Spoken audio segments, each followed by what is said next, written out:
Umengameli uRamaphosa uthi banethemba lokuthi kubekwa phansi kwezikhala amasonto amabili phakathi kweMelika, i-Israel ne-Iran kuzoza nesisombululo esizosebenzela wonke umuntu nesizoba unomphela ekuletheni ukuthula eMiddle East. Umengameli waseMelika uDonald Trump ubesonge ngokuthi uzohlasela yonke ingqalasizinda yase-Iran kufe wonke umuntu uma i-Iran ingavuli izibuko le-Strait of Hormuz izolo. We welcome the announcement of a ceasefire and are hopeful that it will lay the basis for a permanent resolution of the conflict. South Africa once again calls for dialogue and mediation to prevent further loss of life and destruction of property, and to ensure a just and sustainable and lasting peace.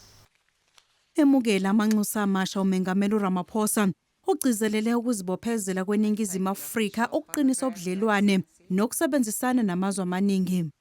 Our apex priority of inclusive growth and job creation, we are firmly committed to deepen our cooperation and collaboration with all countries in the world.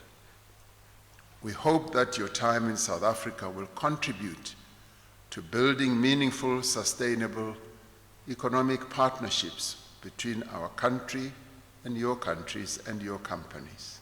Inxusa laseMelika lithi iMelika izimisela ukuhwebelana nokutshala imali eNingizimu Afrika. Kepha kumele kuqale kuxazululwe izinto ezithile zokungaboni ngasolinye phakathi kwalamazwe omabili. The United States is ready to pour money into investments in South Africa. And it's not just the private sector that's doing it, but the government that is doing it. There are billions upon billions of dollars that we want to invest in this country. iMelika iyingxenye yamazwe angamashumi amabili athumela amanxusa awo kuleli.